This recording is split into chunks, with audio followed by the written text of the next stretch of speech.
Imagine a world where true wealth isn't measured by bank accounts, but by the serenity in your soul and the legacy you build. Now, isn't that a game changer? Drawing from my years in luxury hospitality, where I mingled with families wielding influence that could pivot empires during a casual meal, I've uncovered that genuine affluence stems more from a profound mindset, clear purpose, and inner tranquility than from sheer cash reserves alone.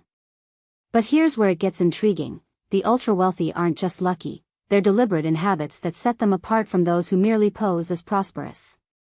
Let's dive into these distinctions, exploring how they cultivate lasting abundance rather than fleeting appearances. And trust me, this is the part most people overlook.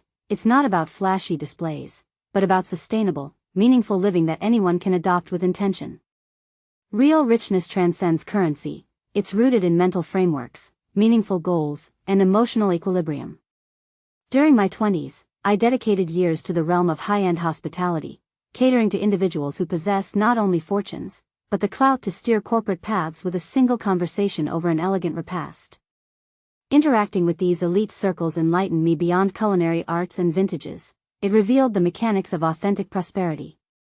The crux is this: mere money doesn't equate to true wealth.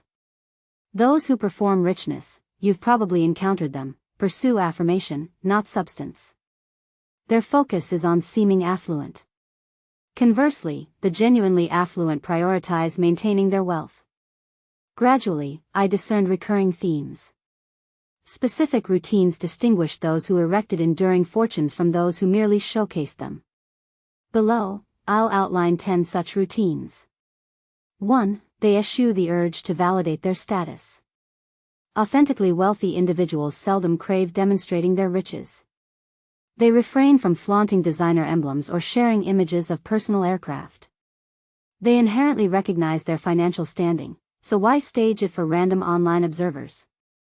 Among the earliest billionaires I attended to at a lavish venue, one sported worn loafers and a basic white polo. His 9-figure net worth was utterly undetectable.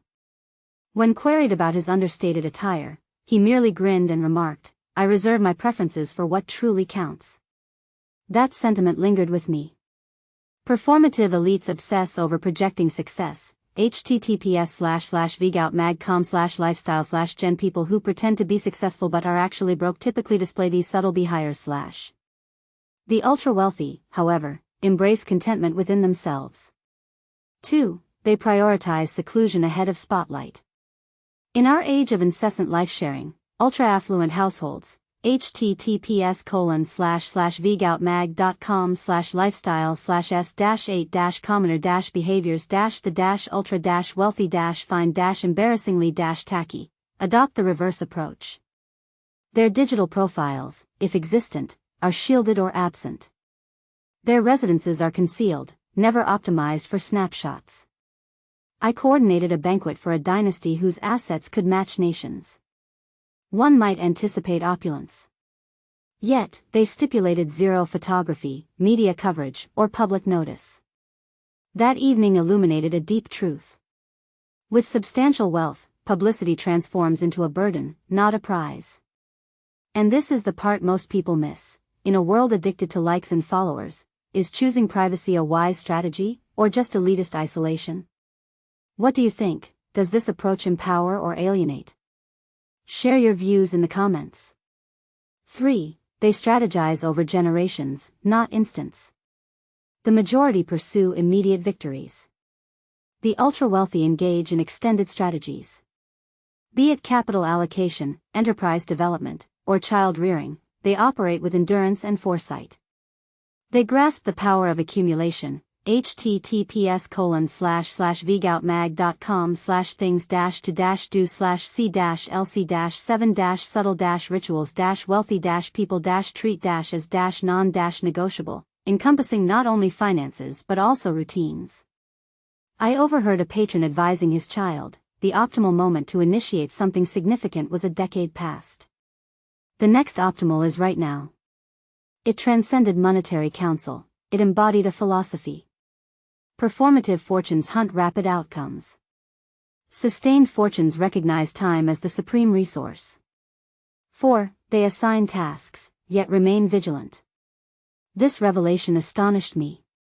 Ultra-wealthy dynasties delegate all facets save for consciousness. Indeed, they employ aides, financial experts, culinary specialists, and overseers. Nevertheless, they retain precise awareness. They scrutinize reports, pose intricate inquiries, and peruse agreements. A prominent matriarch I encountered could recite monthly expenditure averages for her holdings spanning 3 continents. She didn't handle daily operations, but she stayed perpetually informed. This delineates the boundary between authority and accountability. Performative elites relinquish their cognition. The ultra-wealthy remain educated. https://vgoutmag.com/lifestyle/m I was terrible at managing money until I learned these rules that wealthy people follow automatically. 5. They regard connections as assets. Have you observed how certain folks make every person in a space feel valued? That's no coincidence, it's a honed ability. The ultra-wealthy excel in fostering relationships. They don't network, they cultivate individuals. At an eminent philanthropic event, a tech innovator I'd served repeatedly invested 15 minutes conversing with a server about his origins. Later, he recalled his identity. This wasn't contrived benevolence. It was authentic rapport, forging reliance, fidelity, and prospects beyond monetary reach. Performative elites seek exchanges. https://v-goutmag.com/lifestyle/z-8-ways-lower-middle-class-people-try-to-look-rich-that actually give-them-away.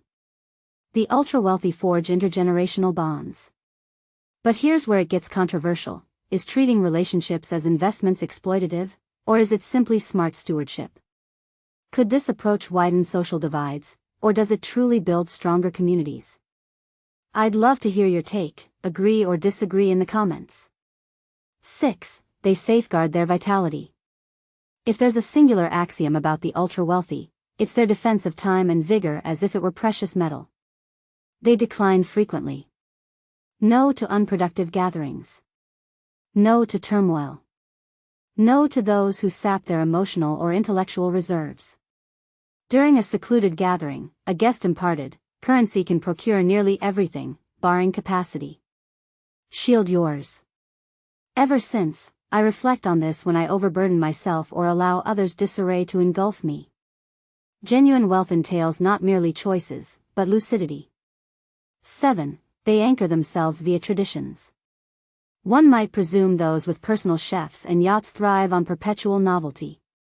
Reality reveals most yearn for steadiness. They uphold daily regimens, weekly familial meals, unchanging yearly getaways. Why? Traditions provide stability. They instill order in existences prone to disorder. A cherished client commenced each dawn identically, Greek yogurt drizzled with honey, accompanied by black coffee. When I inquired, he explained, consistency equates to serenity. Performative elites pursue excitement. The ultra-wealthy establish cadence. 8. They persist in acquiring knowledge. Though somewhat cliched, it's factual. The ultra-wealthy ceaselessly educate themselves. I've witnessed executives perusing biographies of figures from disparate fields, attending seminars anonymously, and jotting notes akin to pupils. They comprehend that inquisitiveness also accumulates. Warren Buffett famously stated, https://www.goodreads.com/8029605-the-more-you-learn-the-more-you-earn. The more you learn, the more you earn. Yet, I've discerned for the ultra-wealthy, learning transcends fiscal gains. It's emotional and intellectual safeguards against inertia. They're inquisitive, modest, and receptive. Conversely, performative elites behave as if they possess all solutions. 9. They synchronize finances with significance. A pivotal contrast I've noted: the ultra-wealthy employ money to enhance their priorities. They expend not impulsively, but deliberately. A lineage I collaborated with contributed millions annually, yet it remained unpublicized.